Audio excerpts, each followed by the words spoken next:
magaalada Burco xarunta gobolka Togdheer ayaa ilaa xalay lagu soo daabulayay ciidamo booliis oo tiro badan si ay u adkeeyaan amniga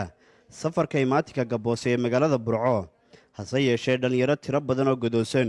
oo isugu yimi wadooyinka waaweyn ee halbowlaha ee magaalada Burco dhex mara ayaa ka bilaabay buuq iyo qaylo ay ku muujinayaan dareenkooda markii uu soo gaadhay wafdida uu hogaaminayay Gaboose iyagoona gaadiidka ciidanka booliiska ay meel kasta yaacayeen si ay u adkeeyaan amniga bal haddaba aynu eegno jawiga magaalada Burco sida uu ahaa maanta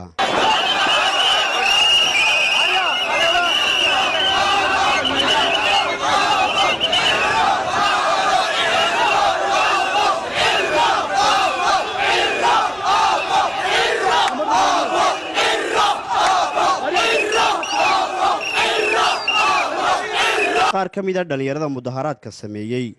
ayaa aragtidooda ka dhiibtay arrintani waxaad ka aragtaan in dalkii la geliyay qabash in magaaladeedii ciidan la soo geliyay in dadkii si qubir ayahay in dhalinyaradu dareenkooda muujinayaan oo ay diidan yihiin waxa Muuse wado ee uu nagu wado haddii aanu doonayno cid Muuse wato Muuse aan yeelahay yeeli mayno haddaanu nahay dhalinyarada reer Burco waxaanu taageersanay weligiin baa cirro taageersanay waxa laga Gaboose ma doonayno 13 November dii doorashada qaban waayo Muuse da doorashada qaban 13 November gurigaaga kugu soo galayna gurigaaga halka maanta waa arkaysaan dadka halka tuban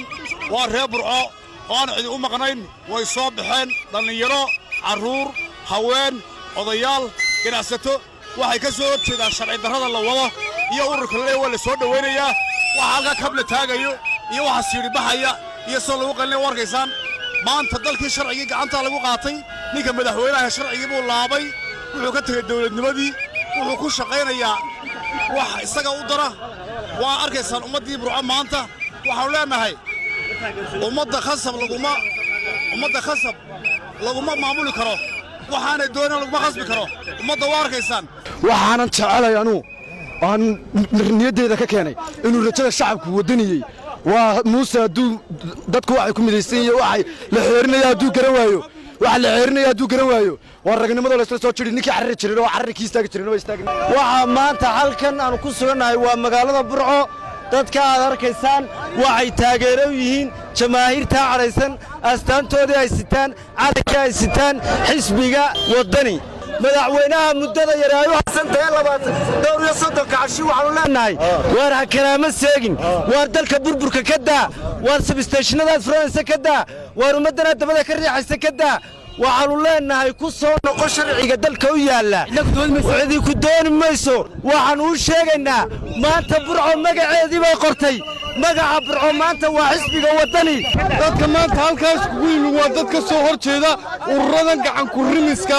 ee Muuse bixi gacantiisa ku rinsaday waanu ka soo horjeednaa annagu waxaanu taageersanay oo aanu taageero buuxda u haynaa madaxweynaha ayaamaha dhow ay harsan yihiin ee 9 cisho uu harsan yahay Cabdiraxmaan Cabdillaahi Cirro kaasana nagu wadana kaasay ummadoo dhan wadata kaasana madaxweyne noqonaya 13 November insha Allah kaasana wadana wax ka sokeeya ma rabno wax miyaan rabno wax ka